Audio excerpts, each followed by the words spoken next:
So in late September, early October, we start to put together a budget development packet that goes out to all of our administrators.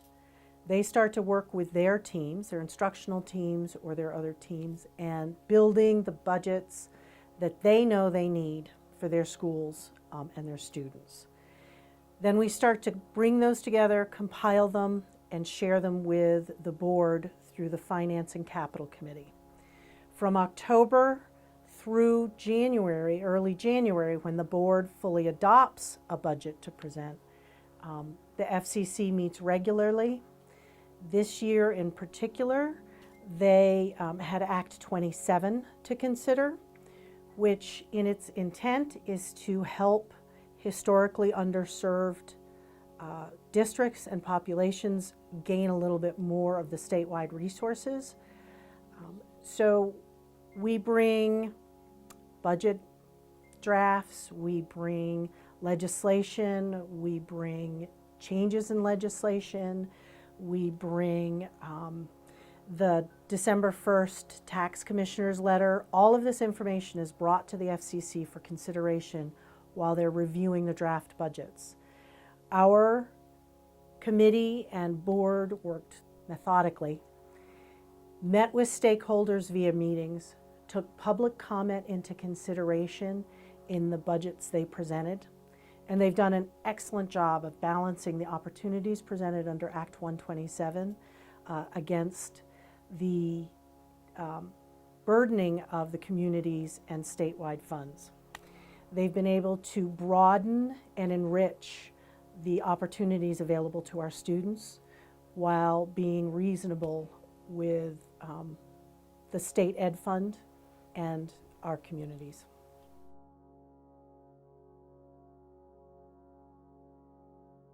So for the modified unified at the elementary level, we're looking at $16,400,000, a little under $16,400,000, or $14,666 per weighted student. For Cambridge Elementary, we're looking at $6,800,000, or $13,239 per weighted student. And for the modified unified, or the high school, middle school, we're looking at $19,800,000, or $12,168 per weighted student. GMTCC's budget does not impact taxes in any way at all. It is a tuition-driven budget alone.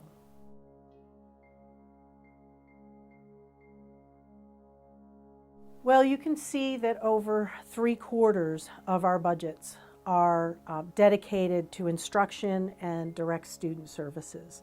In addition, an argument can be made that a lot of the administrative is also direct student services. That's our special ed directors, that's our curriculum directors, individuals working to align and improve the services, education quality, and opportunities available to our students. So these budgets really do promote Lamoille North's equity, access, and opportunity mission through supports for academic rigor, health and wellness, and student engagement.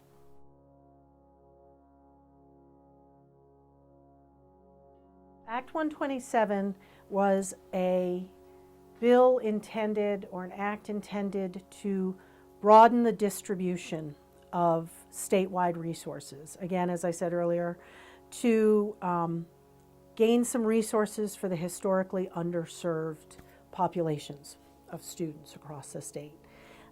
Great intent, and our board worked under that intent. It also, early on, and what we heard about for a year or so, said that because student weighting is how they're going to reallocate resources, is through a change in student weighting, because student weighting may put some districts at a great opportunity to increase spending and others maybe at a bit of a disadvantage to increase that spending, there's going to be a built-in cap, a limit on spending to no more than a 10% increase on the per weighted pupil spending. In addition, if you stay under that 10%, you can benefit from a 5% increase cap to taxes. Your district tax rate won't grow more than 5%. Now, other laws have changed since 22 when it was created, that suddenly meant across the state, a lot of districts, many districts, most districts had that 5% cap and that increased spending capacity. And there really is no way for the state and the Ed Fund to fund increased spending with a 5% tax cap. So the legislature went back through H.850, which just passed yesterday, the governor signed yesterday, that basically said, we're going to take away that 5% tax cap. We're going to build in for districts that are disadvantaged because of the new weighting system, a scaffolded tax discount protection, similar to under the Act 46 scaffolded discount protection, equal to 1 cent per percentage of lost relative students.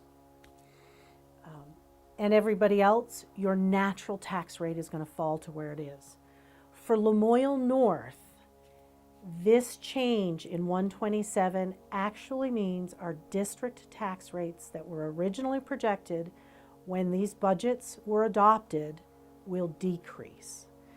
The MUUSD is going from an estimated, the modified unified, is going from an estimated 3.67% increase in district tax to a 2.65 estimated increase in district tax. Cambridge is going from an estimated 5% at the cap to a 4.87% estimated change in district tax rates.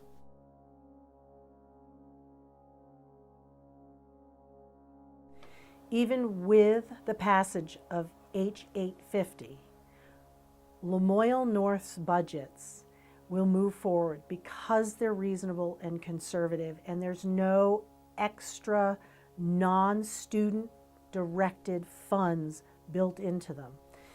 The modified unified indefinitely postponed their capital project that they were hoping to go to bond for because of our communities. It's just not the right time to ask the communities for additional spending.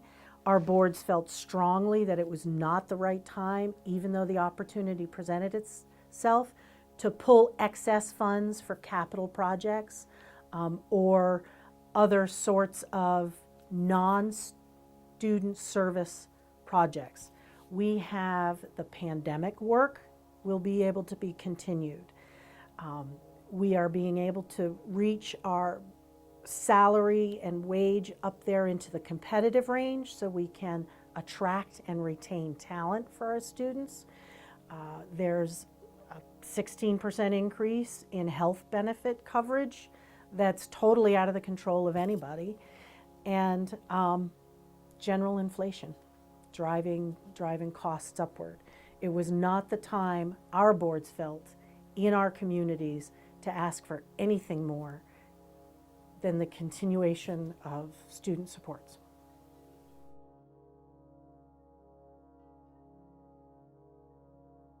Act 82, which was passed early this year in January, addresses flood damaged properties and tax abatement for those properties.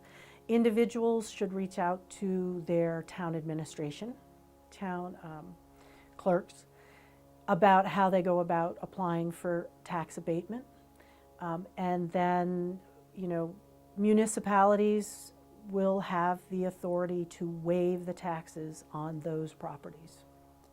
Additionally, over 69% of Lamoille North's communities pay based on income, meaning that pay education tax based on income, meaning that if the education tax based on their income is less than the education tax based on their property, they will get the lesser of the two, and a discount will show up on their property tax bill. This going into 25, it will be households of 128,000 or less from their 23 income.